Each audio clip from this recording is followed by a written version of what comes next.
Holy crap, they actually did it. It's like Nintendo played their last content card to finally summon a worthy Mario Maker successor. This came out of left field, and I'm gonna go over what exactly it all means, followed by impressions of all included elements. Let's go! Okay, so if anyone follows me closely, whether in videos or on Twitter, you know that lately I've been very doomer about Mario Maker 2. The game just kinda sputtered out, everyone got bored of it after a month, and Nintendo wasn't treating it as a live service as I had hoped. With only one content pack in almost a year, it looked really bad. But this? Oh boy, okay, so that's a lot of amazing stuff, like toggleable trampolines, and that's it.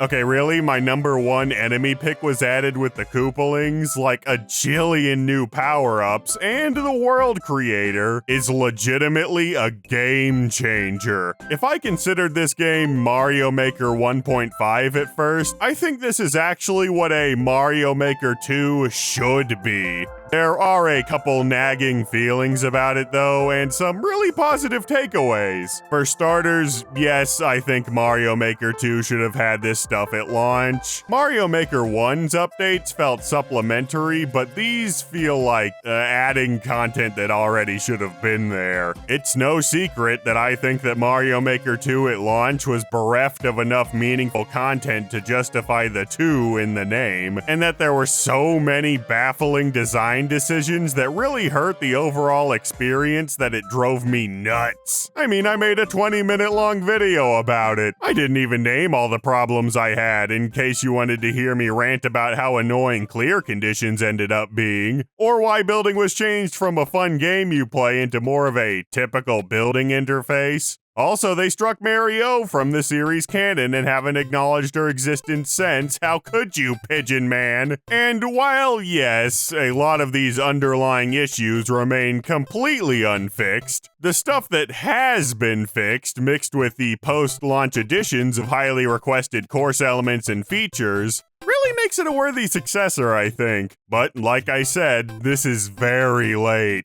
Probably even too late. Most everyone's kinda done with Mario Maker 2, since the original release just couldn't hold the same momentum as the original. We have all these new tools to screw around with, but with a player base a mere fraction of what it was originally. Will this alone lead to a Mario Maker 2 revival? I don't know. It's very bittersweet. This definitely wasn't helped by the devs' startling lack of communication with the player base. With these types of games, it's definitely good to know that you're being listened to and that the game is still being worked on. And while I do think they're listening, they certainly aren't communicating.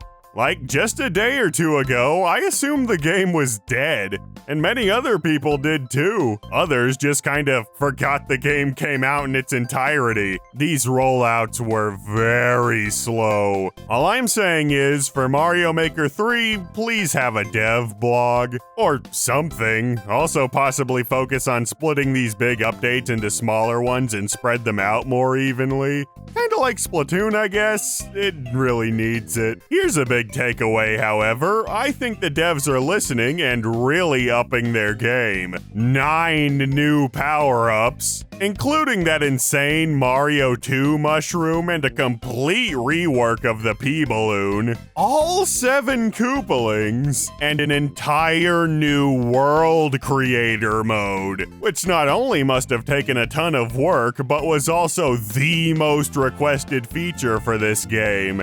Even the little Mecha Koopa randomly has like 4 different forms, including a death laser. Okay. I think a lot has been learned from Mario Maker 2's development, and if they're given enough time and resources, this dev team could definitely make an amazing Mario Maker 3 someday. Who doesn't love a good redemption arc?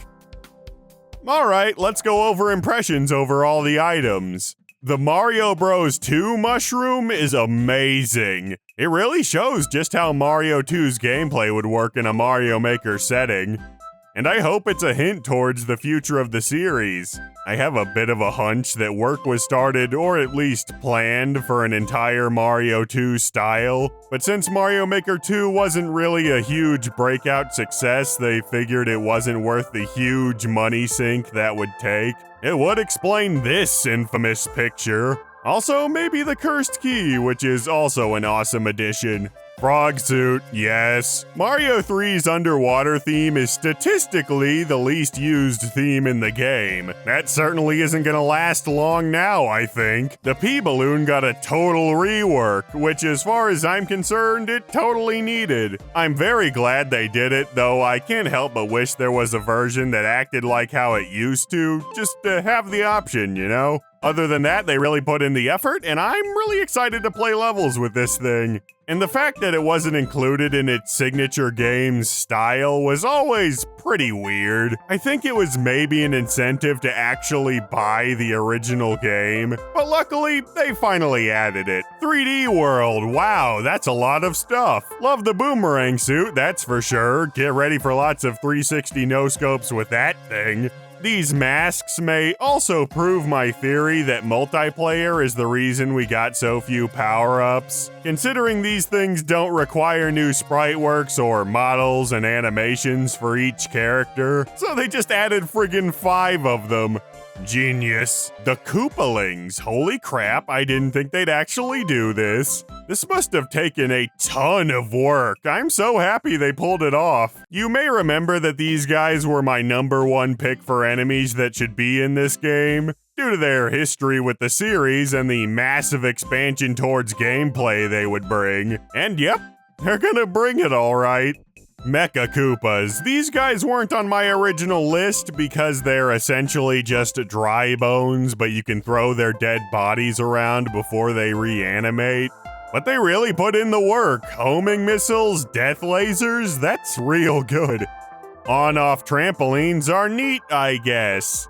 A very niche little thing, but it's always nice to have more options. Really, the fact that on-off blocks are in 3D World now is a way bigger deal.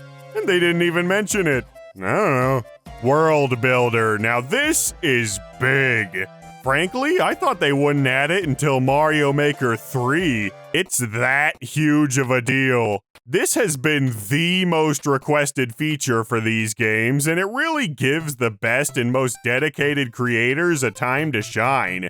I've seen a ton of fan games for Mario Maker in my time, but playing through every level was just too much of a hassle, and the lack of cohesion and carryover between levels made it not really feel like much of a game at all. So I just didn't bother, honestly.